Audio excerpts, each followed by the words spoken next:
Welcome, friends, to the How-To Heretic. I'm Uncle Mark. And I'm Uncle Dan. And this is your user's guide to life on the outside. That's right. Leaving religion is the first step into a larger, better world. But it can also be a scary world. Things work differently now. Never fear, that's why we're here. We're your audio uncles. And with help from good friends and experts in all sorts of fields, we're going to share the stories and seek the knowledge we all need for building a great life. After all, you only get one that we know of. That's all I know about. So you better make the most of it. Let's do the show. Boom.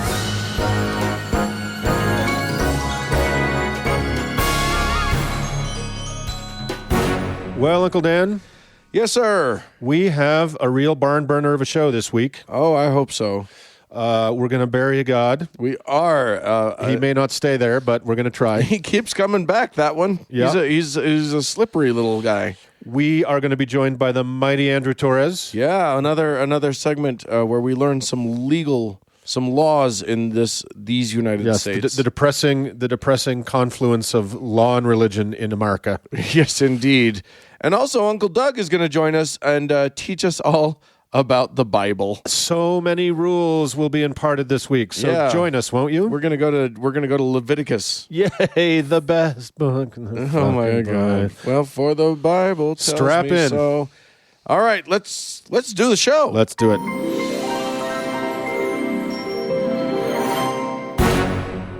Hey, Uncle Mark. Uncle Dan. We've invited Uncle Doug to join us again today. Hi, Uncle guys. Doug. Hello.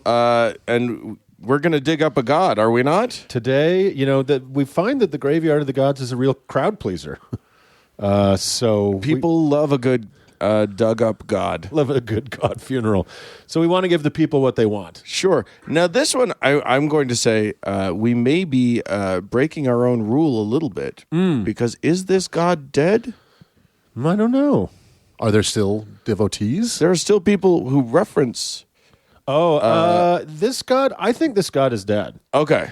I think this god is dead. Now, he is referenced often, as you will see, but he is not, I don't believe there's any worshipers.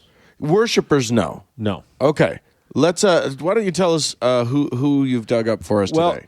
Because we love our listeners and we love the people, we're doing a classic. Okay. We're doing a classic. This is one of the big bad guys of the Western canon, and his name is Baal. Baal. B-A-A-L? B-A-A-L. All right. Like Cher. He's just got the one name. It's like Bingo was his name-o. So for those of you who are raised in a biblical tradition or in a Pentateuch tradition like Judaism, will recognize this name as kind of the rival god of the hero of the text, Yahweh. Yeah, the bad guy.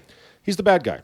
Yeah. Well, and the reason that I said maybe he's still alive is because guys like, your Alex Jones, even sometimes your Pat Robertsons. Oh, yeah. They'll bring this guy up. That's true. The servants, and so I think technically, according to them anyway, we're the servants of Baal or the worshipers of Baal. Yeah. So is he truly dead because somehow he exists in the fevered mind of Alex Jones? Yeah. I think he's probably dead. Yeah, let's not go there. Yeah, because Alex Jones also believes in the lizard people and David Icke. We need to do a David Icke bit one time. That'd be fun. The lizard people. Sure. So Baal is the god of the Canaanites, and we'll talk a little bit about later in this piece about the Canaanites and what the Bible says about their ultimate disposition and what science has to say about their ultimate disposition. Oh, my. Why bring science into this? Why ruin a good thing? So Baal actually just means Lord. Oh. In the ancient tongues. And Baal was a very, in this polytheistic religion, Baal was kind of the fertility god. Okay. And was worshipped in various kind of forms all over the Mediterranean and what is called the Levant. So he was kind of an all-purpose god for all sorts of people. That's nice to have. Mm-hmm. What you want is your Swiss Army Swiss god. Army knife of gods. Yeah, exactly. Which is kind of not infrequent with, as we looked into some of the Egyptian gods. Sure. They get around and they have different jobs. You got your god of war, but also she's the god of crops and of dancing. Yeah, you can't be at war all the time. Right.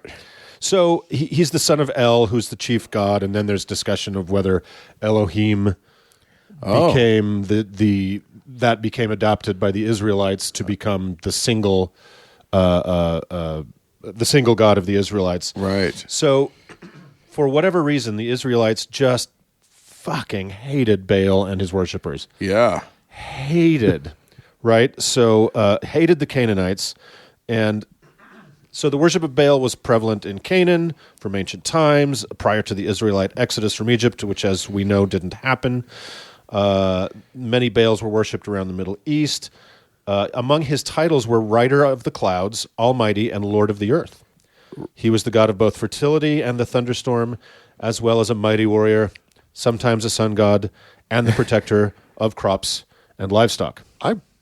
That's an impressive That covers it. It's a big portfolio. I like that. That kind of covers it. It's kind of the Jared Kushner of of gods, and probably just as effective. Like I said, the Israelites just hated Baal, but they hated the Canaanites more. Now, the Canaanites are known outside of kind of the biblical canon as Phoenicians. Oh, yeah. And the Phoenicians, according to a lot of accounts, Because they couldn't spell, so they had to do it, I guess, phonetically. Phoenician. So according to a lot of accounts, the Phoenicians were kind of mellow cats. Like they were seafaring people. They were traders. They traded all around the Mediterranean and what's called the Holy Land. And if you're a trader, you can't necessarily be a crazy person unless you're a Viking. You kind of have to be cool. You have to be able to get along. You have to be able to get along because you're buying and selling. You're making. Yeah. You're meeting new people and making money off selling them shit and buying their Your shit. religion can't get in the way of that. Right. You can't be too prickly. So, but according to the biblical accounts, the Canaanites were just pure evil. Oh, yeah. Right. So one of the main prophetic objections to Baal worship was its association with ritual sex. Oh, The Babylonian religion involved ritual sacred harlotry, and it's clear through the original sources that was passed down into the worshippers of Baal. Go on. So, Because so far, you got me. as we know from the book of Leviticus, the sex is very problematic for the God of the Israelites. And although the primitive times the Israelites shared many of the religious beliefs of their Canaanite neighbors, as the monotheistic idea developed, Baal became the chief villain of the Israelite religion. He is referenced in Numbers 25:1. While Israel was staying in Shittim, the men began to indulge in sexual immorality with Moabite women, who invited them to sacrifices to their god. The people ate and bowed down before these gods, so Israel joined in worshiping the Baal of Peor. Oh, no. And the Israel. Lord's anger burned against them. Wow. So, yeah. Now, fun fact: Moabites are descended from one of Lot's daughters. Yeah. Yeah, that's right. Yep, Who she was impregnated by raping her father. Lot. Yeah. She raped her dad, and then you got those Moabite women. Whew. Which, I mean, if that's where you come from, Yeah. it makes sense that you would be slutty McBale's Cross-eyed, face. yeah. You have to live in Shittim. Yeah. In Judges 3, the Israelites did evil in the eyes of the Lord. They forgot the Lord their God and served the Baals and the Asherahs. Yeah, Shittim. How'd that...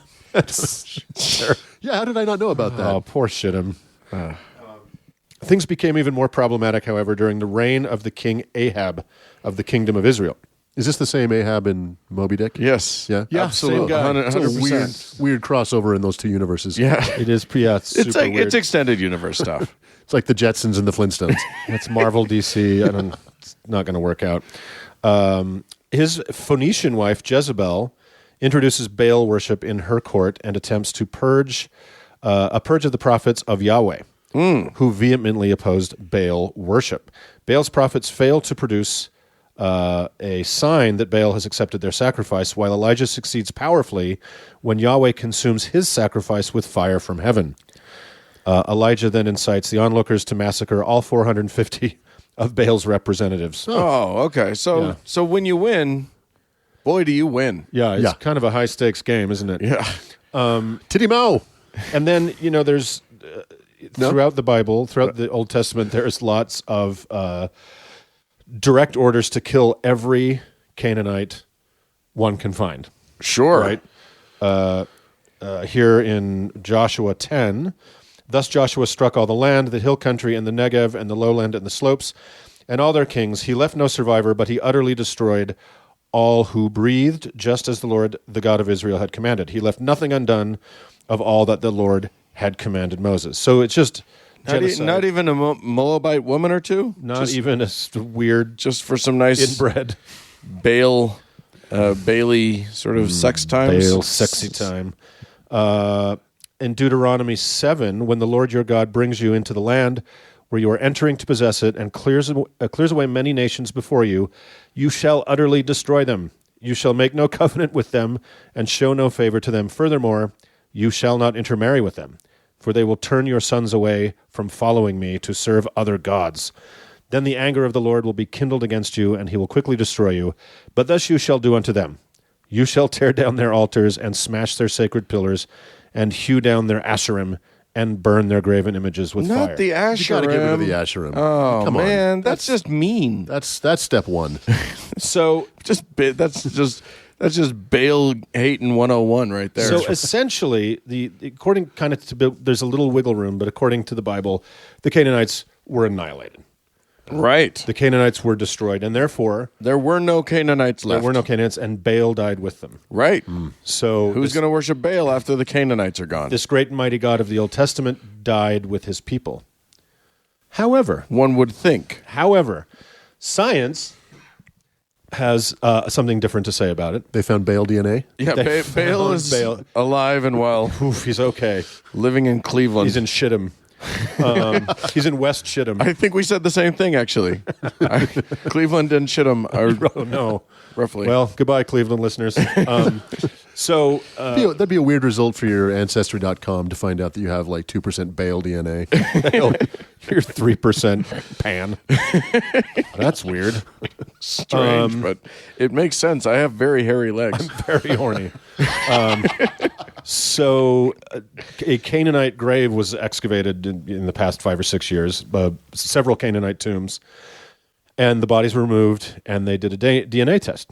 And it turns out Canaanites are pretty much alive and well in Lebanon.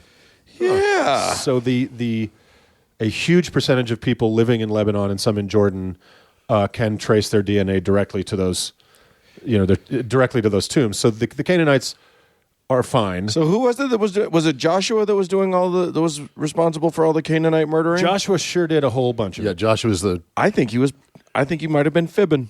Well, or somebody got away. Don't tell the Jews.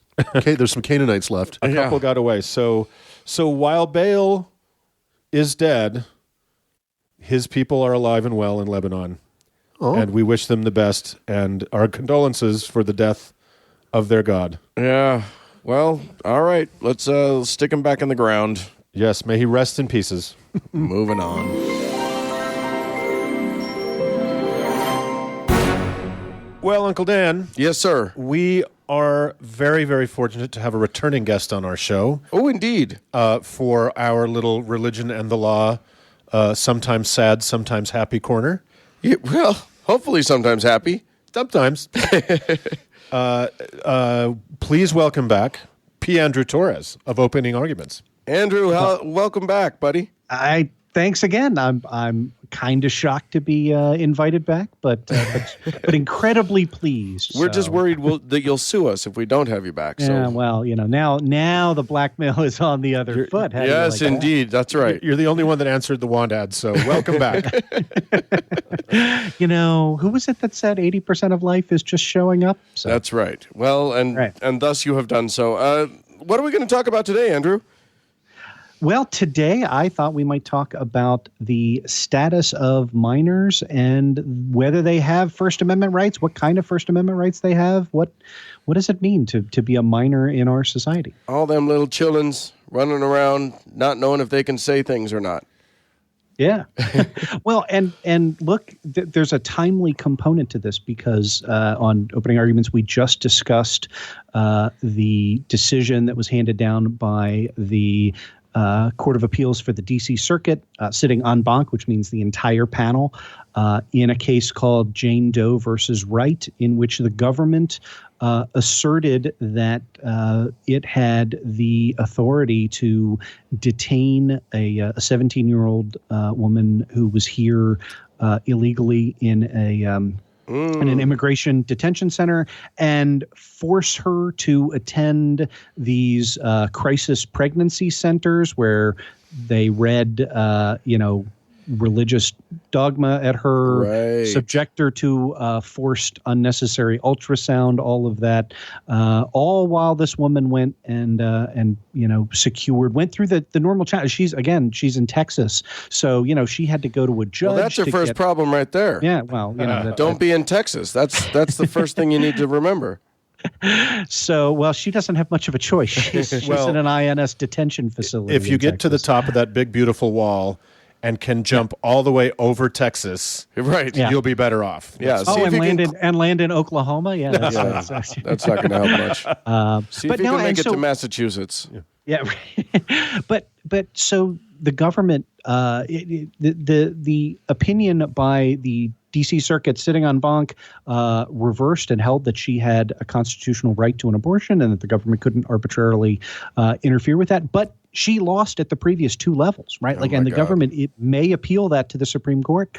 It is, so Which so is the crazy because this status- whole thing is a very time-sensitive issue. Yeah, right. Yeah. No, she is, as of right now, she is 16 and a half weeks pregnant. And if they can run out the clock for 3.5 weeks, Texas forbids abortion after 20 weeks. It will be over. And it is clearly their strategy to delay. So anyway, that's totally a rabbit trail, which I am frequently guilty of.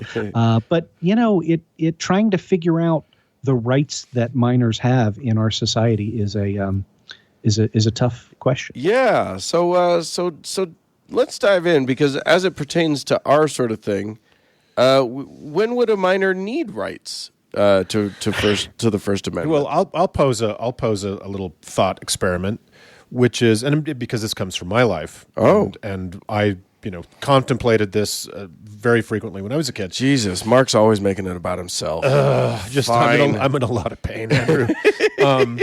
Which is, when does a minor who finds themselves trapped in multiple hours of church every week have the right to say for themselves, I do not wish to be part of this? And the answer is no. Right. And it's a very, very clear and unequivocal no. And Wow. and I would turn back to some of the earliest cases that touch on this question are Amish cases, right? And, wow. So the one that comes to mind is Wisconsin versus Yoder. Good Amish names. Yeah. Which you were out here on the East Coast, you would recognize that as Pennsylvania Dutch country. Right. Areas of that case are no longer good law in other areas. But I'm just saying that for the lawyers who are listening to your show. Sure. Why is he quoting Wisconsin v. Yoder? Everyone knows that rule was superseded in fact by Employment Division versus Smith in 1990. I know that. Okay. But I historically, mean, we all know that. That's obviously that's just given. Historically, the question that was asked in Wisconsin versus Yoder was, in Pennsylvania, you had to attend school until you were 16 or you would be charged with truancy. And the Amish petitioned the government for an exemption to that rule and said, hey, we want to take our kids out at 14 so they can work on the farm. And the Supreme Court ultimately upheld their right to withdraw their kids at age 14. Wow. And have them work on the farm. There was a dissent that asked the question from the perspective of the rights of the individual student involved. But that dissent went nowhere. I mean, it was a dissent in a case, went nowhere, has not been seized upon in sort of later jurisprudence. So, if you ask me the status of an individual's right of conscience, that's not how the Supreme Court conceptualizes the First Amendment's right, the First Amendment's religion clauses, both the free exercise and the establishment clauses. Those are conceptualized from the perspective of the minor as the right of a parent to bring up a child in the religion of their brainwash choosing. your kid Yep. as you see fit. So that right is, according to that decision, that right is kind of absolute. Is that the idea? Yeah, well, I don't want to say that the right is absolute. There are certainly other concerns that can trump that right, but it is absolute with respect to the child. Right? There's nothing. Right. The child cannot claim relief of. I have liberty of conscience, and therefore I don't want to be subjected to mass every Sunday. I watched a documentary just last night on Netflix about the Hasidic Jewish community. Oh yeah, I'm getting ready to watch that. I've heard really good things about it. How'd you It's a fascinating documentary into what turns out to be a pretty terrifying world if you don't want to be in it. It is a world of extreme restriction and absolute xenophobia of the outside world and absolute sort of mistrust of everyone who isn't part of the community. And one of the stories that they follow is that of a mother of I think 7 children who divorced her husband because he was abusive to her and the children. But of course the community got together and paid, because she left the religion. The community got together and paid for very expensive lawyers for the father to try and keep the kids in the religion, and to give him custody so that he could raise them within the religion. And it seemed to me that the court was very much preferring the religious parent over the parent who was trying to withdraw from the religion. She wasn't even trying to prevent the kids from being in the religion. She just wanted custody. And it seemed like the religious parent, the fact that he was still religious and that was the way that they had been raising the children up until that point, he got preference because of that. Does that sound normal to you? Does that sound like a common thing to you?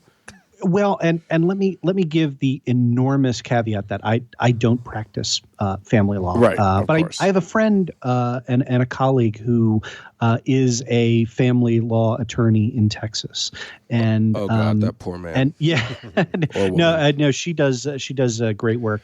A woman lawyer in Texas? Is that even illegal? Yep. Yeah, she's a lady lawyer and everything. And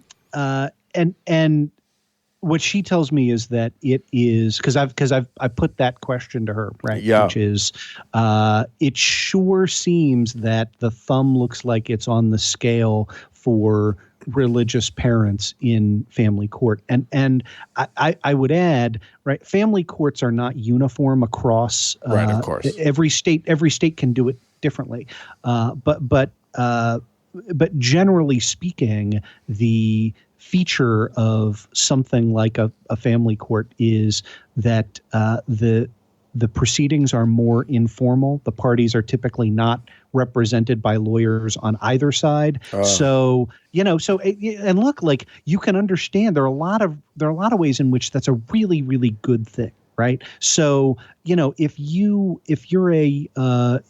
hire a contractor to paint the inside of your house and you pay him $2,000 and he never shows up, right? We want to have kind of small claims, informal courts where you can go without a lawyer and just write down on a piece of paper, I want my $2,000 back, right. And the court can come in and you don't have to go through without such an adversarial.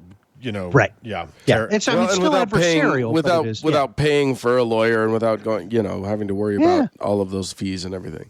Exactly right. So it's a good thing that those courts tend to be informal, right? And, think about, if either of you have ever had a speeding ticket, right? You don't want to have to show up for your traffic ticket with a $500 an hour attorney next to you, right? But the flip side of that is the more informal, the less accountable those courts tend to be. Oh, right. And you don't have You often don't have transcriptions of the proceedings unless you've specifically requested in advance and paid separately for a stenographer. Oh, wow. So, if If you get have a screwed right there, of appeal. if you get screwed there, you get screwed pretty hard. Yeah. Well, let me ask you a last kind of line of questioning, Andrew, which is, I don't know if you've been paying attention to Leah Remini's Scientology and its aftermath, which is, I think as former Mormons, it's certainly very interesting for us to see those parallels. But there was an episode a couple weeks ago that was particularly grisly, and it had to do with the kind of institutionalized child abuse and child, kind of quote unquote camps where these kids are basically sent to do hard labor. And there is a little bit of an industry in the state of Utah with these wilderness camps where children are sent, sometimes for major transgressions, sometimes for none at all. Does anybody in a circumstance like that, a minor, have any redress from being banished to a prison camp? Yes. You do have rights in that situation, thankfully. Okay. Minors have and have been able to assert to petition for habeas corpus, right? So, what that means is they can file a petition with the government to say that they are being wrongfully held and get judicial relief. That is an area where courts recognize the right, and they recognize that right as flowing to that individual minor, not being held by the parents. So if they can get a note you through have this kind of crazy patchwork. If they can get a note through the fence somehow. Yeah, right. Well, I mean, that's to me the real issue there is the difficulty of sort of bringing the law to bear, right? Because all of the typical requirements of legal process are things that are unbelievably difficult to do in closed communities where it's almost impossible to find somebody who's, willing to testify. And it's incredibly easy to find people who are willing to manufacture testimony. Right. And have you seen any case law from something like that where somebody was able to get relief from, religious torture camp? Yeah, no, I haven't, and I suspect that the reason there, like when you don't see cases in the case law, there are a number of reasons for it, right? The first reason is the principle could be so obvious that it's never litigated. I see. The second reason is that you might have a situation where every time you're about to litigate, the parties immediately abandon the activity. They settle or something. Yeah, and so you wind up. I mean, one of the principles of our legal system is that our courts don't render advisory opinions. So you have to have this thing called standing, which is to say you must have an injury that is recompensable by the court. Right. And, so if you have a situation where all of a sudden you've been released from custody, well, now you don't have standing anymore. Now you might, right, in the sense that if you have no guarantee that they're not going to go back and do the same thing again, but it does sort of complicate the issue some. So I suspect that these are situations that are some combination of that and a situation where the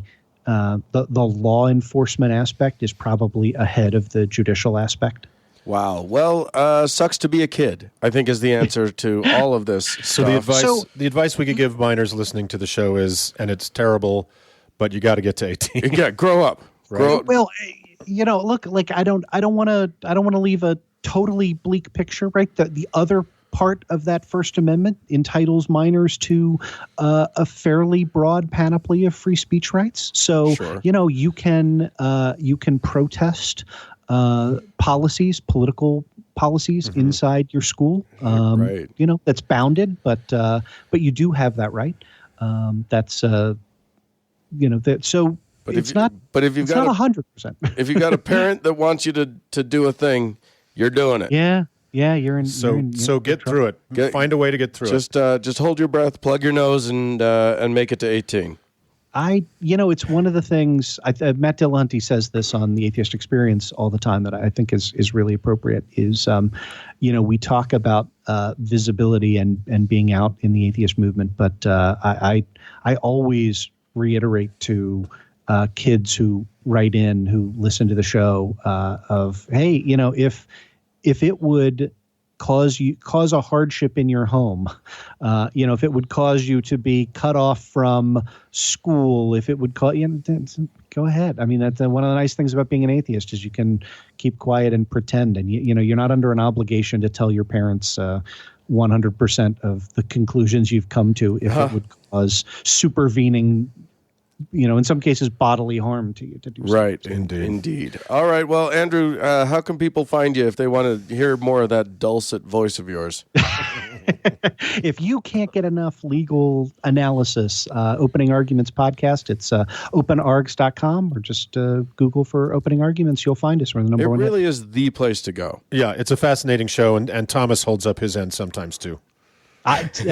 Thomas makes the show, right? Like he's the person to cut in and say, when I'm 3 minutes down a rabbit trail, to say, no, Andrew, like not everyone knows what standing is, right? Like that's how I knew how to say that on here, because good job. First time I tried it on the show, he was like, wait a minute. Yeah, you caught yourself on that one. Well, you gotta stop. Thanks to you and to Thomas for letting us borrow you occasionally, and we'll talk to you next time, Andrew. Thanks so much for having me. It's a lot of fun. Thanks. Moving on. Uncle Dan. Yes, sir. The largesse and the love continues to pour in. Oh, Uncle Mark, it's something for which we are enormously grateful. Hallelujah. And it is also what is making this all possible. Yeah. So we have some people, some listeners who have become patrons this week. Yep. And to them we owe much thanks. Now, we just established that we have started our first Patreon goal. It's a good one. Our goals are all based on how many patrons we get. So this goal at 150 patrons. Yeah. Now, we're nowhere near that yet. We're getting there. But we're getting there. Yeah.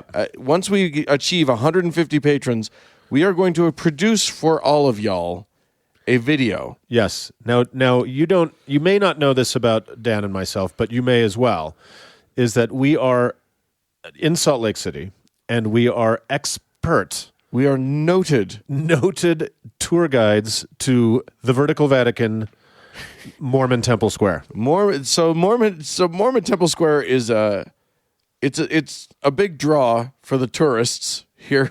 It is like the Vatican. It is for the Mormons, though. So quite a bit less grand. Yeah. Now, Dan and I have taken David Michael through there. We've taken Noah, Heath, and Eli through there. Yes. These are from different podcasts, in case you're not familiar. From Gamcast and from My Book of Mormon and probably a bunch of others. And we were even booked by a Canadian travel show. That's right.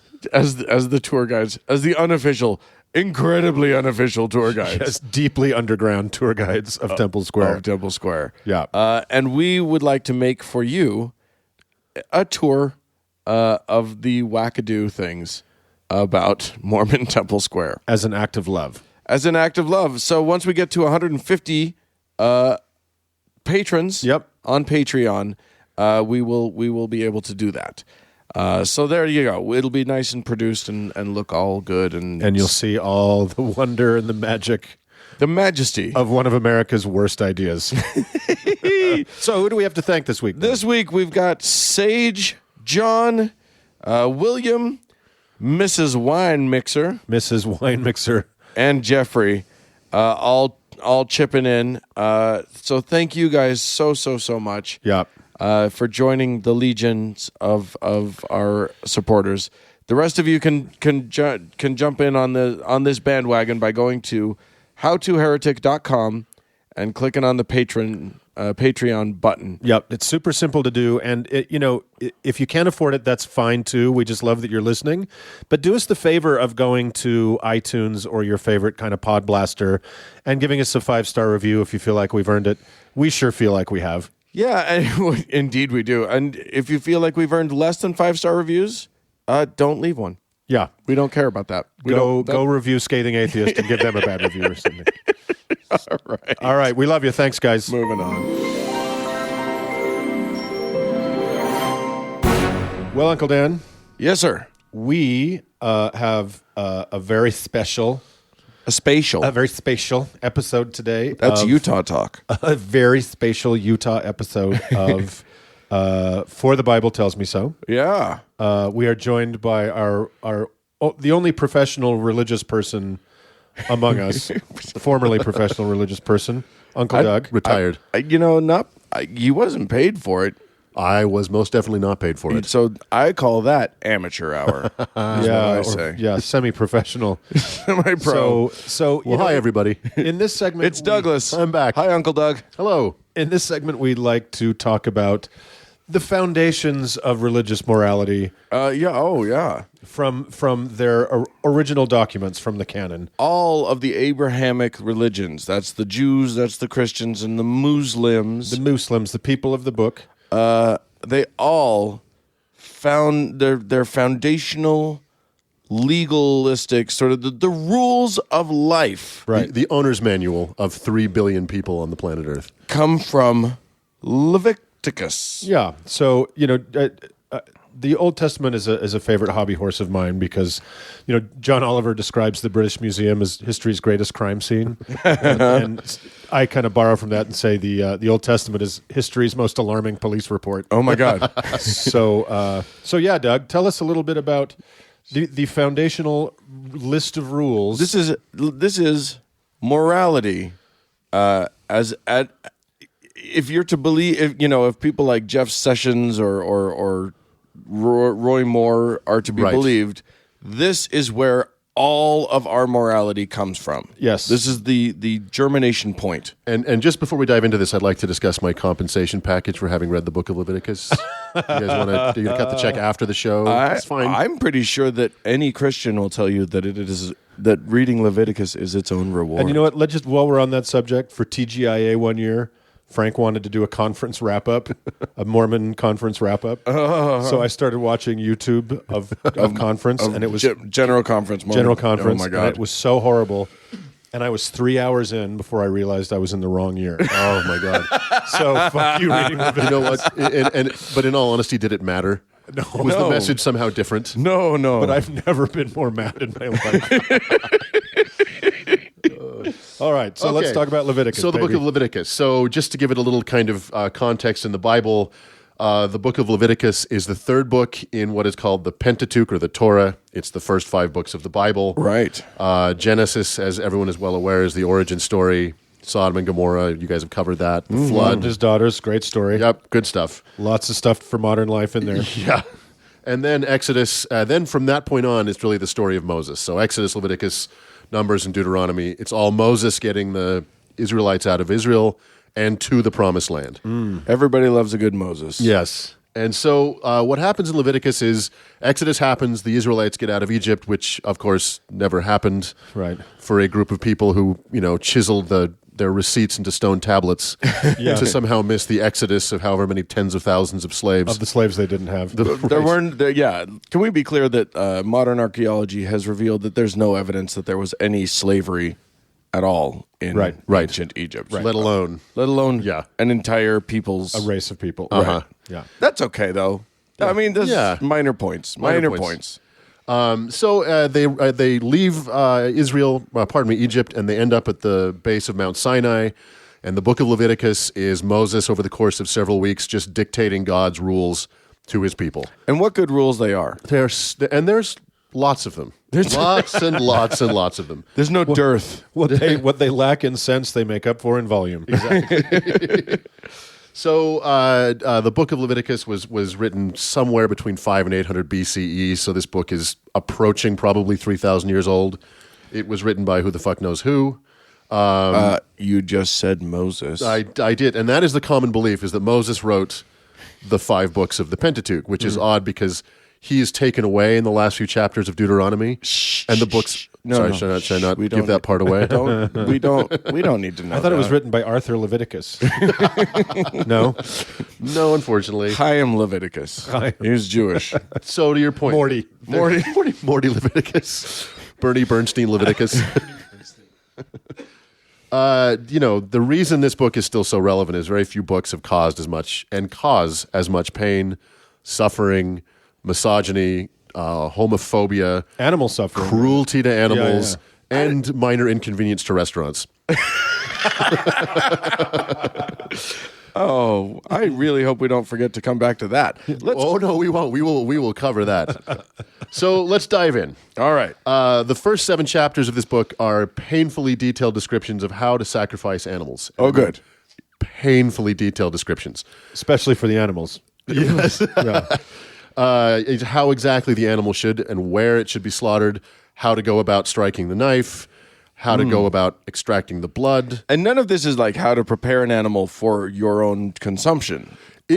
No, it's all for God, but it veers awfully close to reading like a cookbook. Just butchery. Yeah, butchery. So first of all, the slaughter happens like at the threshold of the temple. Yeah, that's where the animal is killed. And the blood is taken out and sprinkled around the altar. It's put on the right ear, the right finger, the right toe. Through the whole place. Oh, it must have been just disgusting. Sticky. The smells would have been delightful, wouldn't they? Ooh, let's go to temple. I hear they just did some fresh slaughter. Watch your step. So it's very, very important that you get the kidneys and the liver and the fat out of the carcass. And that is emphasized so often. Every time, like, okay, this is how you slaughter a ram. Yeah. Make sure you get the kidneys and the liver out of there. Here's how you slaughter a goat. Hey, did you get the kidneys and the liver out of there? Specifically kidneys and liver, like lungs. No, kidneys and liver. Stomach, that's all fine. It's a big fucking deal to get those things out of there. Okay. So once you've done that, and the fat, also don't eat the fat. Did I mention not to eat the fat? That's ridiculous. That's the yummiest That's part. the best part. I Yeah. agree. And it just goes on and on about how to specifically slaughter each animal. And then it talks about cooking them. And I honestly got hungry at this part of it because I was reading this, and it's like before lunch yesterday. And I mean, here's a quotation: "And if thy oblation be a meat offering, bacon in the frying pan." That's a quote. Bacon in the frying, bacon, Baken. Okay. I think it means baking, but it's bacon. Huh. It's not bacon; it's bacon. God, Clear? Okay. God could not spell apparently. It shall be made in fine flour with oil. And every oblation of thy meat offering shalt thou season with salt. Neither salt shall they suffer the salt of the covenant of thy God to be lacking from thy meat offering. With all thine offerings thou shalt offer salt. Wow. Yeah. Can I ask a quick question? Fuck does oblation mean? I think a sacrifice. That's the carcass. I had to look a lot of these things up. Yeah. Okay. So don't oblate without salt. And there is. You hungry? Well, clearly, look. This is the origin of this shit isn't mysterious. The priests had a racket. Totally. Which is we want roast ram Right. now. Right. I'm Lots sure of that they'd oblate out in front of the thing and they'd say, "This is for you, God. Now we will ceremoniously take it into the temple where God will have it, and it will only be God and There'll be a pile of bones on the other end of the temple later. Look, he ate it all. You guys. We'll get to this eventually, but there are some rules about how priests should live, and one of them is a very specific rule about who priests should marry. Oh. Any guesses? Virgins. Virgins. Of course. Of course. Well, no divorced women, no hags, no whores, virgins. We'll get to that. So one phrase that keeps getting repeated throughout the book, because animal sacrifice dominates this book. It veers off into other things, but it always comes back to animal sacrifice. Well, that's kind of like my life. Yeah. I feel like It's weird to see echoes of your own life in something that's ancient. I'm starting to believe in the Bible a little more because that just feels right. Can we talk about the threshold of your house? It is I would rather not. a serious safety issue. there is just a pile of oblations. It's a lake It's of clots. why I've got the drain and the grate. I mean, Okay. So there's this phrase that keeps getting repeated over and over, and it's sweet savor unto the Lord. oh yeah, because he loves that smell. Sweet savor unto the Lord. I'm just Again, I'm having a vision starving. of the God of the Old Testament is just Homer Simpson. Wait, is that? By the way, are we on the King James? Is that This what is all King James. Okay. You can go to you can read the King James version, or you can go to hell. KJV? All right. So twice in this book, it veers off into actual, narrative storytelling, and both times it's just to make sure somebody gets killed. And right here, we back So off it from goes from rules, and then there's like, okay, so what happens here is they actually try and do some of these rituals. They try and actually perform them, and two of Aaron's sons, Moses' brother, fuck it up, and are killed by God. Oh, It's just- shit. I know. It's just like, hey. And God is so pissed at them, he won't even let Aaron mourn their deaths. What? And then back to the rules. That is intense. It's super intense. I did not know that story. Yeah. So this is like a lesson manual with little role playing. Yeah, it's like there's a little video embedded in the Right. Exactly. So It's a training video. spare a thought for poor Nadab and Abihu. How do you stop someone from mourning? Well, they do all those rituals where they rent their garments and they they don't eat meat He's for allowed. 2 weeks. He's probably allowed to be sad. He just can't do. Oh no! Can't be sad on the outside. Is Can't kind of do how it is. right. Yeah. He has to be like every Christian, sad on the inside. Okay, now That's true because non-Christians are totally happy all the time. Right? we get to a great section, which is the dietary section of Leviticus. Oh God. Oh, So we've learned about what God's diet is, or at least what He likes to smell. Yeah. Priests, anyway. yeah, salted meat. Salted meat it's an odor that is pleasing unto the Lord A savor. and unto me and unto the Dan. So we start off with the mammals, and basically it comes down to the single rule of if it has a cloven hoof and it chews its cud, it's fair game, so to speak. That's those are okay to eat. Those are Ruminants. okay to eat. Cloven-footed and chews its cud. I thought you can't have cloven. Wait. Okay, so goats are good. Goats are good. Are cows cloven? Cows are cloven. Okay. Pigs have cloven feet, but But One stomach. don't chew their cud. don't chew their cud. Don't eat pork. So Oh, and moose, as I recall, there's something about rabbits chewing their cud. There's and okay, so rabbits do not chew their rabbits. So it gets kind of specific, and it talks about if it's not cloven-footed but chews its cud like a camel, If it's cloven-footed and doesn't chew its cud like a pig, nope, can't have it. cud. Okay. But like hares and conies. conies. Oh, conies. Yeah. What are conies? It's kind of in the bunny realm, isn't it? Oh, it? I don't know. I don't know. I'll look it up while you guys are right, I talking. I think it's So- the candy corn of Bible animals. So even though rabbits don't chew their cud for some reason, they make it in because somebody likes the taste of sweet rabbit. Well, and yeah, And they then- do kind of make that little chewy sort of thing, like move with their face. Yeah. And then we spend some time talking about how bad swine are. Don't fucking eat pigs. Don't touch pigs. A coney is a kind of rabbit, or in North America, a pika. Oh, yeah. It's like a little rock rabbit. All right. Yeah. Pikas are the cutest things you've ever seen. Like a little chinchilla. Definitely eat one of those if you get a chance. They're It adorable. is pleasing unto the Lord. It's a sweet savor. Okay, we get to the fish thing. The fish thing is extremely generic. It's just you can eat it if it has fins and scales. If it doesn't, you can't. It doesn't name a single fish species. It doesn't go into any detail. That's it. Does it say? I thought that there was a shellfish prohibition. There is. So shellfish don't have fins or scales. Okay. So you can't eat them. So that I no- assume is true of octopuses and Right. sea cucumbers. No scrimps. No scrimps. No No, scramps, no oysters. No lobster. No lobster. And think about, for 3,000 years, how much inconvenience and stupidity has been wasted on this one prohibition. Yeah. Well, and not for nothing, but Orthodox Jews still practice most of this stuff. Yep, exactly. So suckers. So we get into the birds, which is fantastic.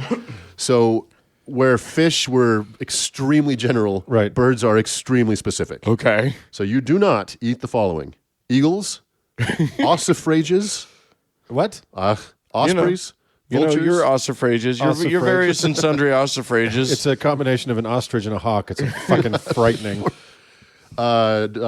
Vultures, kites, ravens, owls, Yes. nighthawks, cacaos, little owls, cormorants, great owls, swans, pelicans, gear eagles, storks, herons, lapwings, and bats, which are not birds. yes, they are. Shut up. But That's hilarious. you might ask, what about owls? No, because I feel like that was covered. Somebody really, really liked owls. That is the main reason I left religion, is my hankering for owl. Who doesn't want to eat an owl every now and then? Who? I do. Every time I see an owl, I'm just like, oh, you want that owl. delicious son of a bitch. I know what I'm having for lunch. Sweet savor unto Mark. Okay, so we move on to a little catch-all piece. So in case you're wondering, locusts, bald locusts, okay? Beetles and You can't grasshoppers. eat locusts? You can. Oh, yeah, So go for it. Locust, bald locust, beetles, and grasshoppers, bon appetit. Okay. Have at it. Okay, hold on. You can't eat shrimp or oysters, but you can eat fucking grasshoppers. Grasshoppers and bald locusts. Delicious. Okay, they're crazy. You know, they're predicting, there are scientists who are predicting that the next big protein thing for humans now will be your Soylent Green. your grasshoppers, your bugs, Your bald locusts, your bald locusts. your crickets. Well, that's good because that's okay with Because it's Leviticus. okay in the Yeah. Bible, so then it's really okay. Well, I'm older than you guys. I'll be dead sooner, so you can have my grasshoppers. We get a little catch-all section where just they didn't know where else to put it, so definitely avoid weasels, mice, tortoises, ferrets, chameleons, lizards, snails, and moles. I didn't expect weasels to be. I don't know why that's so funny. Weasels. Did they have weasels in Israel? Oh my So the word weasel is in the Bible. It's so fucking funny to me. I can't even talk. Oh my god! It's gonna. The rest of the show is just us laughing at weasels. Okay. Oh, So my my God. weasel oyster ducking is out for the holidays this year. what is the turducken version of a weasel owl mixture? I'm not sure. With an oyster. I don't know, but I'll tell you what, Ivanka Trump will have a centerpiece for this. We're all gonna Look it up. We're all gonna do weasel shooters later. Oh my god. Okay. All right, Okay. edit all that out, Cody. Before I forget, snakes. Don't eat snakes. Well, I'm cool with that. And then obviously cross-contamination is a major issue. Oh. So anything that's used to touch an unclean thing like a weasel can never be used to touch a clean thing. Like a grasshopper. I mean, all this makes sense. Perfect sense. I can't. Yeah, exactly. I can't eat this owl. It's been next to a pig. Oh, fuck me. Okay. Oh my god. So we leave behind the dietary restrictions. How? Okay. At the threshold of the tabernacle, how does one strike the grasshopper? From the right going left. Okay. Yeah. It's very important. Wow. They have a tiny priest for that. And make sure you get that liver and And make kidneys no out of there. mistake, like all of that, like using a knife right to left stuff. Yeah. Anytime you see the kosher marking on a meat in a grocery store or something, that little K with the circle around it here in the States, some rabbi that has happened. Yeah. They've gone right to left. They've followed all of these rules Yeah. to kill this thing. And that knife and that cutting board and that packaging equipment, etc., has never touched an unclean thing. Right. Yep. Right. How did- we should set some weasels loose in I was it. going to say, how do you possibly keep your cutting board free of weasels that long? Seems impossible. I mean, I can't at my house. No, they're everywhere. Fuck. Okay. Should name this segment "Pop Goes the Weasel." Okay. I mean, I wonder if this ever happens in like shul, like they're reading through the stuff and people start laughing because weasels and oysters and I don't know. katydids. You have to take it seriously at some point. Okay. We don't have to. All right. We leave the dietary thing behind now. We enter into a little section about how gross women are. Oh yeah, I mean- this is very important. Obviously. Yeah, I mean, I don't even think we have to cover this, right? If a woman has a male baby, she's unclean for a week and can't touch anything clean for a month. Oh my God, really? Yeah. But Just for having a boy? just for having a boy. If she has a girl, it's God. double icky. Oh, She's double. unclean Okay. for 2 weeks and Okay. can't touch anything clean for 66 I was gonna days. say the boy seems like the good one to have. It's better. Okay, yeah. It's obviously better. All right. We spend 2 hugely long chapters talking about how to diagnose and treat leprosy, which honestly seems like a good thing. Wait, did right? we just glaze over, or are we getting to women and their menses? Because I remember there being a lot. We're getting there. Okay, Yeah. good. Well, there's more than one place for that. I'm really looking forward to that. Yeah. Are you? Okay. Yeah. You know, we don't need your gay man's misogyny, Uncle Mark. There will be plenty of misogyny. We'll get to that. Don't worry. We'll cover gay. Don't worry. yes, we will. We'll get to all of it. Yeah. How you diagnose leprosy and how you treat leprosy is as Iron Age as you'd expect. Point and scream. Then treat with high velocity stones. We spend a lot of time here, though. yeah. And we can leave that behind because we spend a chapter talking about how gross semen is. Oh, Because semen is really gross. really? Oh, my God. Like It worse is- than a weasel? It's I mean, is it weasel gross? Don't come on a weasel. Or is it just great owl gross? Don't come on a weasel. That's the best advice your uncles can give you guys. Do not have your Take penis nothing anywhere away. close to a weasel. This is hard-fought knowledge. I feel like a hymn is brewing. I feel don't come on a weasel. Something. We have to sing all 4 verses. Okay. Third verse is so racist. Just most people don't do it. We now enter a chapter we talk about the theory of the scapegoat. Yes. And this is the only place that it appears in the Bible. It's mentioned here in Leviticus a couple times and nowhere else. But it's important because we still use the word. We still use the word. And what's bizarre about it is that scapegoat actually gets away. It's the only goat that doesn't get slaughtered. So, which is why it escapes. Yeah. It is an escape goat. You put all the sins of Israel upon it, kick it out the door. And off it there it goes goes. to live Yeah. its life with the weasels. So the idea is, like, is there a good way to put your sins on a goat? How do you do this? It's ritualistic. You know, there's a blessing that's given, and the sins are put on the goat, and the goat's sent forth. It's not as specific as you might expect. No. Yeah. You're just like, hey, you've got my sins now. And he travels about the land solving crimes with his friend the weasel. That's in the book of Deuteronomy. They still do that in Israel today. They still do a scapegoat. Wow. Kick it out. Yeah. Well, I mean, it's not unlike the now very strange ultra-Orthodox Jewish tradition of kaparot, where and this happens like there are entire huge communities in Brooklyn that do this, where they take a chicken, an alive chicken, and they swing it around over their head. Yeah. And apparently the centrifugal force loads all of their sins into that chicken. But then instead of letting it free, which I guess that's what Leviticus says, they kill the chicken, and then all of their sins bleed out. I don't know. Yeah, they do this on the sidewalk. Yeah, right? they just do this outside. I don't know how it's legal. That's why there's no such term as scape chicken. Scape chicken. Yeah, that's right. It is because it doesn't scape at all. It just dies. Spin chicken. Spin chicken. All right. We're moving on. We move into a section that touches on blood atonement, a fan favorite for our local listeners. For the Mormons. Yeah, so this isn't the first time it appears in the Bible, but it is the first time it appears under the color of law. Okay. It's referring to animals here that for various sins, and they're all spelled out, certain animals must be sacrificed. And it's for minor sins, it's pigeons and turtle doves. For major sins, it's goats and et cetera. Oh, wow. And rams. So yeah, that's it. This is wackadoos from David Koresh to Joseph Smith have used these scriptures to justify blood It's a lot atonement. to keep track of this shit. Like, There's a lot going on here. So wait. Like some people translate this to like the blood of humans. Yes.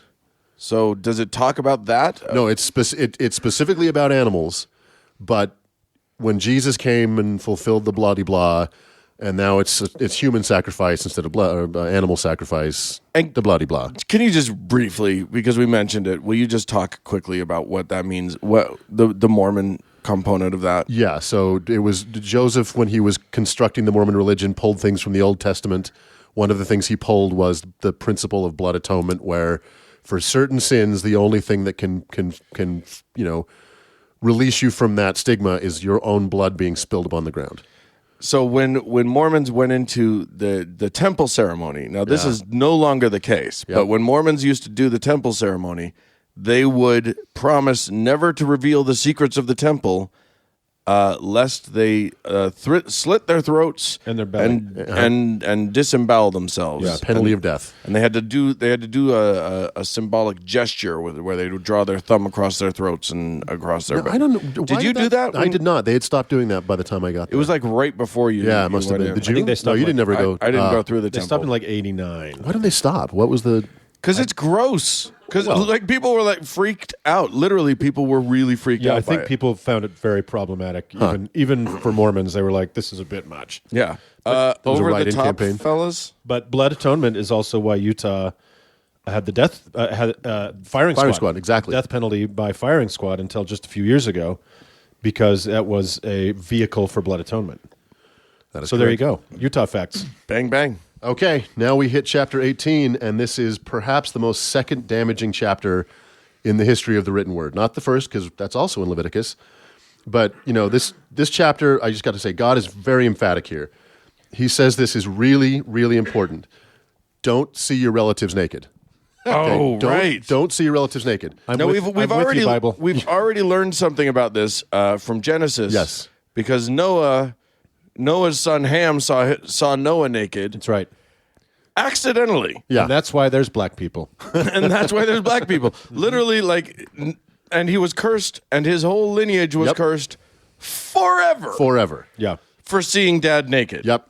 So I just got to, I got to make sure you guys are clear on this. Don't see your relatives naked. Okay. Your father? I'm with you on this, man. Yeah, I think most of us have no objection to this. Don't see your father naked. Right. Your mother? I'm willing to give up No. owl for this. Your brothers? No. No. Sisters? No. Okay. Aunts, uncles, cousins? Don't None of them? see your relatives naked, guys. Okay. Can we get, all right, we're clear? It's very important. It's really important. It is a horrific sin. It bothers God a lot, okay? Just It gives him the creepy crawlies, really. relatives keep their clothes on. Oh, my God. And also no adultery, no butt stuff, and no fucking sheep. All right, next chapter. This is the first time that homosexuality appears in the Bible under the color of law. It's mentioned in the story of Sodom and Gomorrah, but it's arguable that it was actually a lack of hospitality that was the problem. Right. Because it says that in, I want to say, Isaiah? I don't know. But it does say... That's why it was destroyed. Yeah. It does say that, the sin of Sodom was inhospitality. Yeah.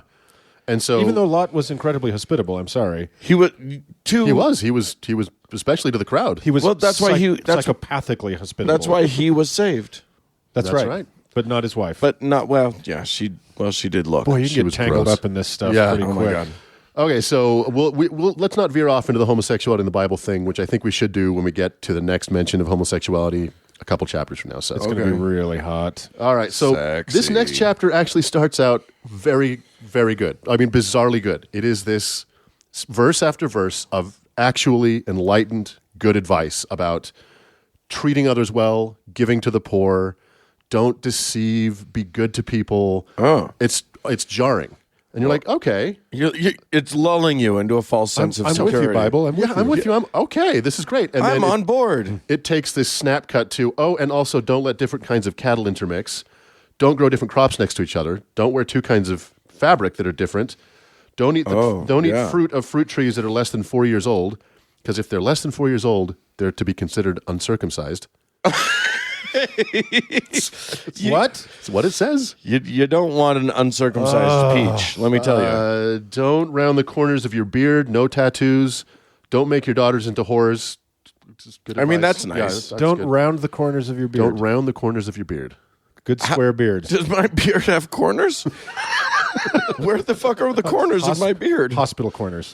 Just nice tuck. Yeah. If you keep that neat and tidy. Military precision. Yeah, I did. I mean, we're all bearded fellows. I'm looking for corners. I don't know where those come in. Wow, it's so funny. So weird. and last, it ends with don't mess with your weights and measures, which is Okay. such a strange chapter. That's the most rambling list of stuff. I know. That's like was it just the end? And it's like, okay, what haven't we covered? Right. Well, and It's like the weasel thing. It's like, we got to cover these animals. let's just dive in real quick on everything. Yeah. Jesus. All right, so now we hit the most damaging chapter in the history of the written word. It's chapter 20, and this is where we start putting the death penalty to stuff. There's a few scriptures at the beginning about verses at the beginning about not giving more nice stuff to Molech because he's got enough nice stuff. Yeah, that guy is loaded. Molech. Yeah, Who's Molech? some other god. Just don't give him nice shit. He's the guys. top 1%. Stop giving stuff to Molech. Also, don't see your relatives naked. He's a taker. He's a moocher. Okay, so Robber baron. He was the original robber baron. Give him more stuff. Okay, got it. the death penalty is mandated in this chapter for adultery, incest, bestiality, seeing your relatives naked. What? I don't know if we covered that before. The death penalty? Oh yeah, you are to die. Wow. Can I just be black? And of course, homosexuality. You'll be happy to know that fucking a woman on her period is just exile for both of you. Oh, okay. Yeah. You know what? From this society, kind of want to be exiled. Yeah. Like I kind of don't need to be around these people. I agree. I'm going to pack up my shit, Go eat some ferrets. pack a couple extra weasels Go see weasels. and a small owl. Okay, so I think it bears if we could just diverge for a second to talk about homosexuality in the Bible, because as we mentioned a minute ago, I feel like I should probably leave the room. yeah, you should probably leave it. This is going to end up with one of us getting stoned. And there's two of us. Right.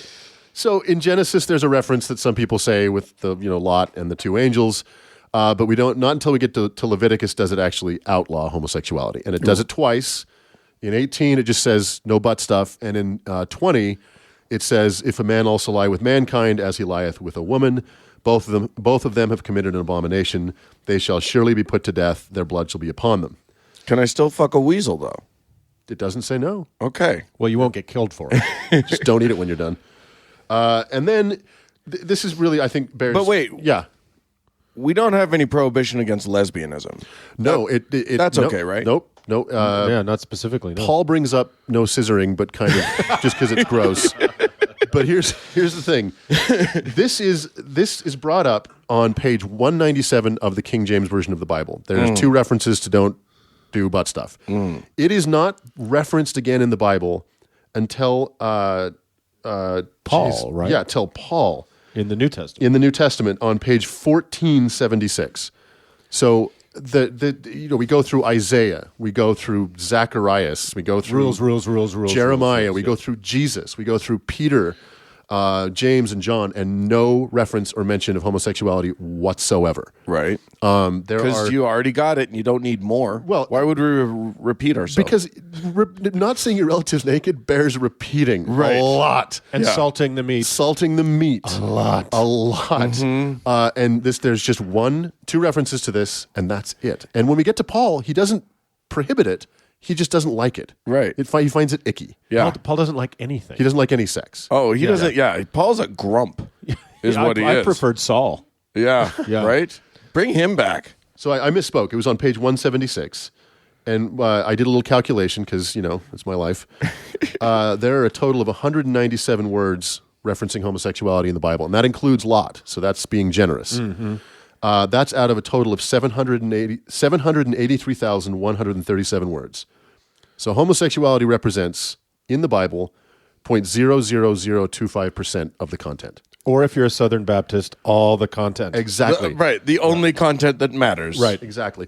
And what's amazing about this is, and I think this is what we can, what the lesson of Leviticus is picking and choosing is very important. Yes. Yeah. Because these bitches are eating their lobster. Yeah. They are, they're hunting their owls or whatever. They will see each other naked and they won't care at all. Just feasting on weasels and owls. Yeah, they have next to their lawn, they have 3 different kinds of flowers growing. Right. And all those things are of equal import. Yes. Well, I mean, in your list of death penalty things, there are things that they are doing every day. Yep. And yet this gay thing is very clear. Like, they ignore not those things. They can very easily say to themselves, well, that's just common sense. We know that was for then. Right. The ancient world. Right. They didn't know what they were doing, and blah blah blah. And they can weasel their way, if you will, out of all of these things. But then when it comes to the queers, hell no. Yeah. Think about Bible. The effort and energy that's been put into bathroom bills and anti-gay marriage amendments and restorative therapies. Yeah, reparative therapy. Yeah, exactly. And all based off of these two references, where if Pat Robertson and Jerry Falwell, if they were being true to what the Bible actually says, would be railing about how that goat was murdered. Yeah. Would be railing about not seeing your brother naked. Yeah. That's all they would care about. Yeah. But here we are. And you got to think about how much human misery, how much actual violence, self-loathing, suicide, self-destruction, for 3,000 years has been based on these few these words. 127 words or whatever it is. Yep. Yeah. The gnashing of teeth and the wringing of hands over this when really they should have been concerned about all of the weasels. The weasel eating. The plague of weasel eating. Okay, so we're on the home stretch here. Okay. We bounce around with more. We talked about the rules for priests and who they should have sex with. Virgins. The only people you should have sex with in the Bible ever are virgins. Exactly. Which is so funny because they don't know what they're doing. Well, that probably Forget explains, the virgins. That explains Roy Moore's absolute adherence to that biblical. Oh, yeah. thing is, when you're 12, you're likely a virgin. Though adjusted for Alabama, probably not.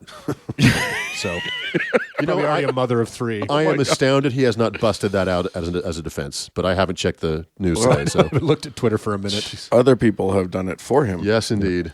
Okay, we get in chapter 24. We get the famous eye for an eye and tooth for a tooth. Oh, yeah. Yep. We spend some time really, really getting into the scheduling of holidays. Okay. We get a very detailed description of how to sell slaves. Yep. Oh, good, Yep, good. yep. Yes, that's right. So yeah. slavery, cool. Loving homosexual sex, super yucky. And it goes into how to value a slave by gender, age, experience. Yeah. I have a pretty deep suspicion that this chapter got some heavy use below the Mason-Dixon line up until about 1865. Yeah. I'm probably still. Yeah. Yeah, exactly. We're getting close.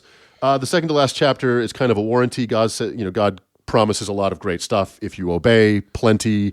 You're the fat of the land. Your enemies will fall before you.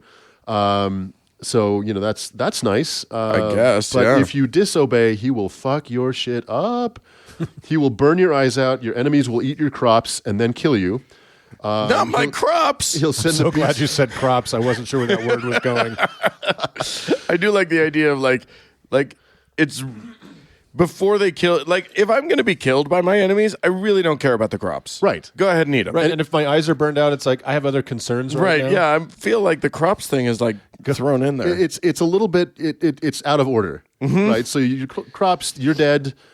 Beasts will come and eat your kids and your livestock. Oh. Now you're back alive and you're hungry, and your kids are alive and you're hungry, so you eat them. Oh, you eat your kids. You will eat your kids. You'll be so hungry. Okay. God destroys your cities and scatters you among your enemies. So it's best to obey. Yeah. So, Sheesh. yeah. And lastly, we end the book of Leviticus in chapter 27. It is how we're going to pay for this shit. Oh, okay. It's how to value every one of your possessions and everything you have and everything you do, and how the precise tax structure on that. And the end. Wow. Okay. Yeah, and there is no flourish at the end. It's not like, this was the great book of rules that God prepared for you. Do what I say. It's just over. This is the Levitical law. It is now. There's an interesting trick that Christians pull. So the Jews can't get away from this. Yeah, this is their book. This is their book. They're stuck with it. Yeah. The Christians pull an interesting trick, and someday someone's going to explain this to me. Where some of them will say, "Well, Jesus fulfilled the law of the Old Testament, so that doesn't count anymore, and now it's just the New Testament." And then you say, well, what about the 10 Commandments? That's Old Testament. Well, that still counts. Yeah. Right. Well, what about the gay thing? That's Old Testament. yeah, obviously, Well, that that still still counts. counts. Yeah. But wait, and I've always asked, like, why are we still reading the Old Testament if that's all been fulfilled? This is all covered in the book of convenience. That's right. Chapter 2, verse If you 17 through people 21. claim that the Old Testament doesn't matter, why do you keep selling this as a match set? Right, exactly. Right. And Throw in it fact, away. Isn't it in Matthew where Jesus says, I come to change not one jot, not one tittle of Yes. the law? Like the old laws are still in effect. Right. Right. Jesus died an observing Jew. Now, in fairness to Jesus, tittles are fun. So why not? They're titillating. Why would you change a tittle? Well, a tittle is not a ruminant. So you can't. He couldn't change it because he couldn't eat it. It doesn't chew its cud, and does a kite have a cloven hoof? That's I feel Either way, you can't eat it. either way.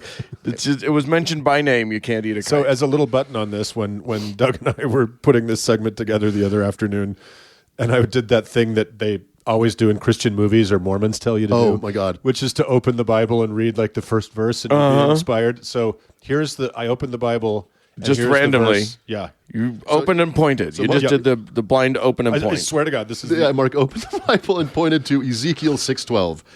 He that is far off shall die of the pestilence, and he that is near shall fall by the sword. and he that it remaineth and is besieged shall die by the famine. Thus I will accomplish my fury upon them. Isn't that nice? At which point Samuel L. Jackson kills a bunch of white kids. And you will know my name is the Lord. That is, that's some good stuff. The Spirit really moved me. Yeah. Yes, indeed. Brought me back to Christ. It is one of those things where you can't point into that Bible without finding something truly horrific. Yeah, do so at your own risk. For the Bible tells me so. Doug, thank you so much. That was an enlightening, equally enlightening and baffling. Please don't make me do it again. You know what? You came to us with this. Yeah. Douglas. Next up, Deuteronomy. Strap in, people. Wait, and I'm just going to point out, for a book that has one book that says you can't be with other guys, for the next book to be about dudes are on me, I feel like that's yeah, that is ironic, isn't it? A problem. Yeah, I've never noticed that. You know what? Let's move on, shall we? Let's move on.